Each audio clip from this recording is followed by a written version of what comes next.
The set is too narrow. That's the first problem. Not a rooftop. No open sky. No cinematic drop. Just a tight service corridor between two sound stages, lit by harsh industrial fluorescents that flicker like they're deciding whether to stay on. Cables snake along the concrete floor, some taped down, some not. Metal walls press in from both sides. The air smells like dust, sweat, ozone. Kang Min-jae stands at the far end of the corridor, back against the wall. His jacket is already scuffed from earlier takes. His expression is calm in the way cameras love. Eyes steady, mouth relaxed, body loose. He knows where the light hits his face best. He always does. Rolling, someone calls. The scene is simple. He runs, he turns, he hits the mark. Simple scenes are the ones that go wrong. Min-jae pushes off the wall and runs. His stride is clean, practiced, controlled. Then, nothing dramatic. No slip anyone would circle later in slow motion. Just a foot catching a loose cable at the wrong angle. Enough. His body pitches forward, shoulder slams into the metal wall. The sound is sharp and ugly, echoing down the corridor. Breath punches out of him hard. For a split second, the space feels even narrower, walls closing in. Fear flashes across his face, raw, unguarded, useless. Cut! Cut! Too late. Behind him, Elijah Brooks moves, then stops. It isn't visible to the crew, the cameras don't catch it, but Min-jae does. Elijah's eyes flick down. Distance, angle, weight, risk. If he lunges wrong, Min-jae goes down hard. If he doesn't move, the hesitation lasts half a breath. Enough. Then, Elijah commits. He hits Min-jae from the side, shoulder driving into ribs, twisting his own body mid-impact to take the worst of it.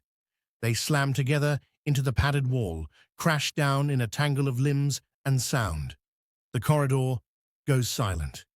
Min-jae lies flat on his back, chest heaving. Fluorescent lights burn his eyes.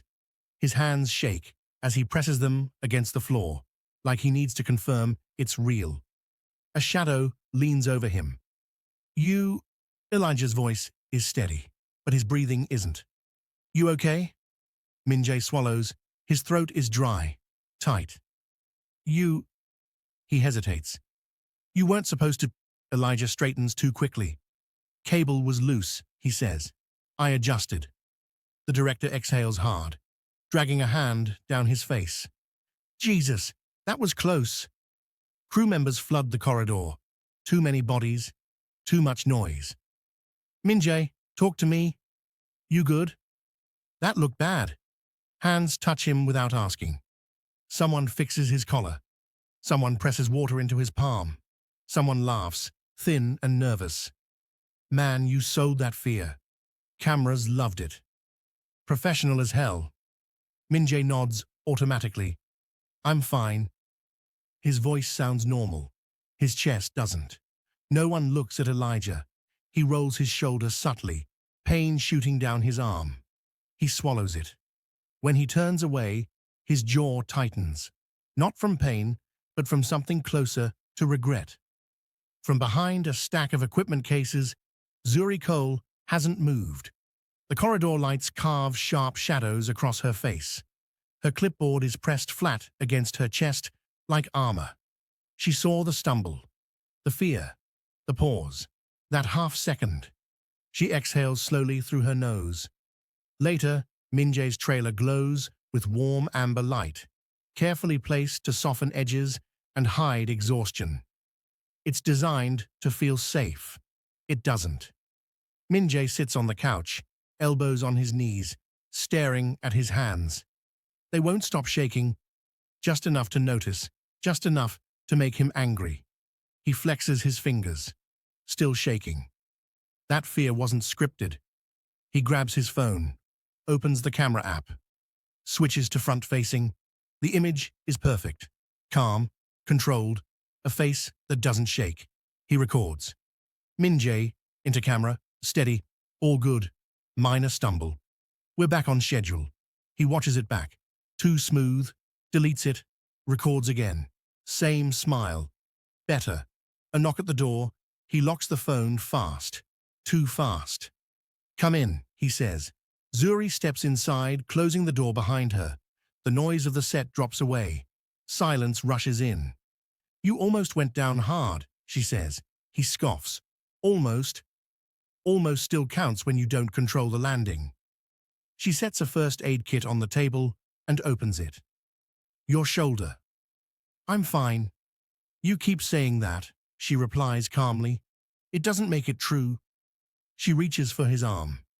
He hesitates, then lets her. Her fingers are warm, efficient, professional. She cleans a scrape along his arm, wraps it carefully. His chest tightens in a way he doesn't recognize.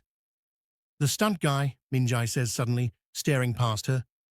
He hesitated, her hands still. Did he? She asks. I saw it. And that's not... He stops, swallows. That's not how it's supposed to work. People aren't machines. He's paid not to think. No, she says, edge creeping in. He's paid to survive. She tapes the final strip. Clean. Precise. Zuri. You should report the cable. Min-jae. They'll blame someone. Zuri. Someone already paid for it. That lands. She steps back, reaches for the door. Dinner? Min-jae starts. She opens it. You don't get access just because you were scared, she says. She leaves. Min-jae looks down. His jacket is still on the chair. She didn't hand it to him. Outside, under a flickering security light, Elijah sits on a crate, rolling his shoulder carefully. Sweat beads at his temple, despite the cool night air. Zuri approaches, footsteps quiet. She hands him a bottle of water. Thanks. You paused, she says. He doesn't pretend otherwise. Yeah. Why? He drinks. Because I wanted to make sure I lived through it too. And him? He looks away. That's the part I'm not proud of. Silence stretches between them. Heavy, not awkward. I saw it, she says. The pause. He nods once. Most people don't. I'm not most people. He almost smiles. By the third day, the set has learned how to forget. Cables are taped properly. The corridor scene is rewritten. Min-jae's stumble becomes intentional, choreographed danger instead of real risk. The director jokes about it in interviews. Everyone laughs. Min-jae laughs too. He does not sleep. At 3:17 a.m., he lies on his back, staring at a ceiling so clean it feels artificial. His phone lights up. Zuri texts, medical, 8 a.m., mandatory. He types, you're not my manager. Send. 3 dots appear, disappear, reappear. Her message pops up. It reads, then stop acting like everyone else's problem. His chest tightens. He deletes his reply, turns the phone face down. The silence presses in. By morning, the medical trailer smells like disinfectant and burnt coffee. Min-jae sits on the edge of the exam table, sleeves rolled up, jaw set. The medic presses firm fingers into his shoulder. Pain? Manageable. Scale of 1 to 10. Min-jae pauses. 4. The medic raises an eyebrow. Actors always say that. Zuri stands near the door, arms crossed. She hasn't said a word since he walked in. The medic scribbles notes. You should rest, at least today. Min-jae slides off the table. I won't. The medic sighs. Sign here. Zuri doesn't intervene. She watches him sign. The tension in his grip, the way his hand trembles and steadies when he realizes she's looking. When the medic leaves, the door clicks shut. You think I exaggerated, Min-jae says. I think you minimize. That's the job. No, Zuri replies evenly. That's the habit. He straightens his jacket. You don't know me. She meets his gaze, without blinking. I know what happens when people build careers on pretending pain isn't real. He laughs softly. You say that like you're above it. I'm not, she says. That's how I recognize it. That stops him. On set, Elijah runs the fight sequence again. His movements are precise, controlled, efficient. No wasted energy, no flair. He doesn't look at Min-jae watching from behind the monitor. That looks stiff, Min-jae says. The stunt coordinator glances at him. It's safe. I didn't say safe, Min-jae replies. I said stiff. Elijah hears this. Of course he does. He finishes the sequence, breath steady, then turns. Want to show me how you do it? Elijah asks. The challenge hangs. Zuri stiffens. Min-jae steps forward. Sure. They reset. The choreography is familiar. Min-jae throws the first punch. Wide. Readable. Elijah counters, flips him, pins him. They've rehearsed it dozens of times. This time, Min-jae steps in closer than planned. His punch is tighter, faster, less cinematic. Elijah reacts on instinct, not choreography.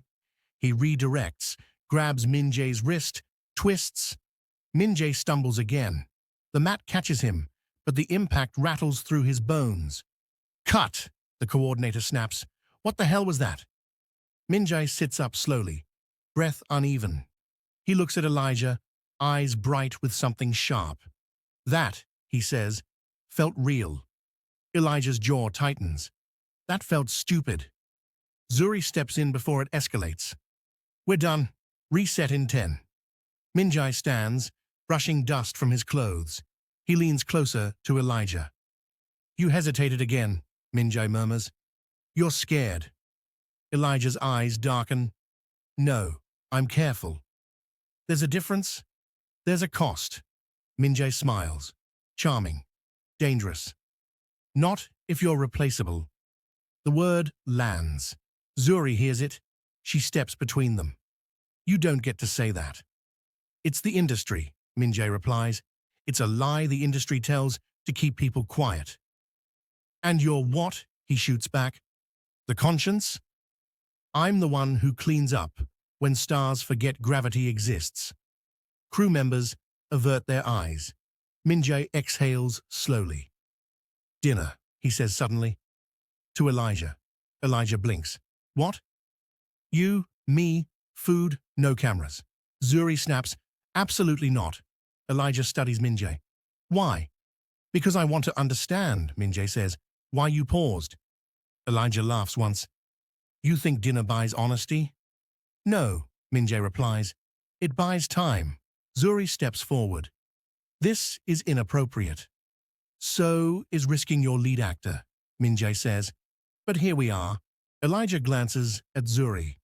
Something passes between them. Warning, history. Then he looks back at Min-jae. One meal. Zuri's jaw tightens.